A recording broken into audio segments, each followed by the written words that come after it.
شریف میں حضرت اقدس مولانا تقی صاحب نے لکھا ہے کہ ایک دو جگہ میرا درس تھا، عشاء کے بعد میرا درس تھا، تو انہوں نے اللہ کا بھلا کریے کہ تبلیغی ساتھیوں نے کہا کہ نہیں، درس بعد میں ہوگا، پہلے ہم اپنے فضائل اعمال کا درس کریں۔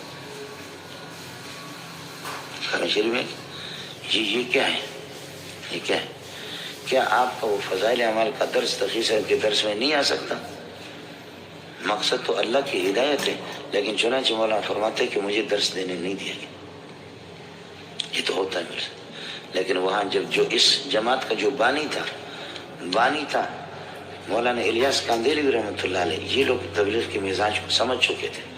مولانا الیاس کاندیلی یہ قصہ مشہور ہوگا، کہتے ہمارے قبری بیان کرتے ہیں، مولانا الیاس کاندیلی کو پتہ چل گیا کہ حسین احمد مدنی ادھر قریبی ایک بستی میں آ رہا ہے، مولانا حسین احمد مدنی، تو جماعت والے ساتھیوں کو کہا چلو دوڑو، حسین احمد مدنی کا بیان ہو رہا۔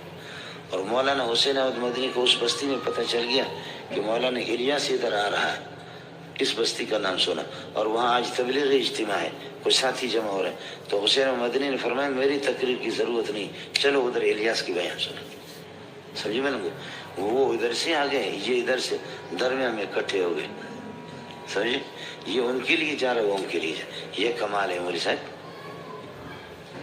ہمارے حضرت فرماتے تھے کہ میں بوڑھا ہو گیا ہوں، جھوٹ بول کر کے قبر میں تو مجھے جانا تو ہے، جھوٹ بول کر کے کیا مجھے ملے گا؟ فرمایا کہ اللہ کی قسم، مولانا یوسف کاندیلی فرماتے تھے کہ طلباء کو طالب علمی کے زمانے میں تبلیغی جماعت میں جانا حرام ہے، اور حضرت کا تو حافظ تھا، وہ فرماتے میں جھوٹ بول کر کے کیا کروں گا؟ یہ لوگ، یہ پانچوں انگلیاں ہیں، بالکل ہے۔ اذان دینے والا بھی خدمت کر رہا ہے دین کی، تصنیف و تالیف والا بھی خدمت کر رہا ہے، سمجھ میں، تدریس والا بھی خدمت کر رہا ہے، آپ سمجھے، تبلیغ والا بھی خدمت کر رہا ہے، ختم نبوت والا بھی کر رہے ہیں، سیاست والے بھی کر رہے ہیں۔ فرق ہوگا جفا کشی کا، فرق ہوگا، لیکن یہ پانچوں انگلیوں میں فرق ہے۔ تو انگلیاں میرے لیے قیمتی ہیں، لیکن پانچوں میں فرق ہے۔ ہو سکتا ہے کہ آپ اپنے کام کو آپ بڑا کہہ دیں، لیکن مجاہدین کا کام سب سے بڑا ہے۔ وہ مولوی منظور کی درس تدریس سے بھی، لیکن درس تدریس کا بھی آپ اندازہ کریں، آپ کو اس دنیا کی کتابوں میں کوئی ایسی بات نہیں ملے گی کہ مولانا زکریا نے کبھی کوئی چلہ لگائے۔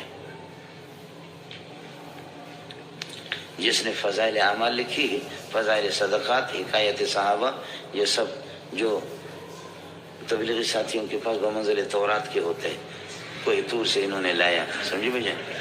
ہاں، جیسے کہ موسیٰ علیہ السلام نے چلہ کشی کی اور تورات اللہ پاک نے آپ کو دے دی، تو ہمیں بھی اللہ پاک نے یہ فضائل اعمال، یہ چلہ کے بعد اللہ پاک ہمارے ہاتھ میں پکڑا دیتا ہے، سمجھے؟ لیکن فضائل اعمال جس نے لکھی، اس نے ایک چلہ زندگی میں کبھی بھی نہیں لگائی، اس لیے کہ اس کو پتا تھا، وہ کہتا تھا کہ درس تدریس اس قسم کی جماعت میں جانے سے 1000 مرتبہ بہتر ہے۔ اس لیے ساتھی اس کا خیال کر لیں، ضرور جائیں۔ ہم اپنے طلباء کو جمعرات کو بھیجتے، یہاں ہم ان سے کہتے، اپیل کرتے، ہم کو بھیجتے کہ بھئی اللہ کے لیے جاؤ، لیکن کم از کم مراتب کو تو سمجھو۔ بات صرف اتنی سی ہے، تبلیغی جماعت ہماری ہے، ہم اس کی رہنمائی نہیں کریں گے، سمجھو، علماء رہنمائی نہیں کریں گے تو کون کرے گا؟ اور علماء کو جب آپ نکالیں گے، سرمایہ داروں کے ہاتھ میں جب یہ جماعت آئے گی، تو پھر یہ کہ خدائی اللہ یہ ہے۔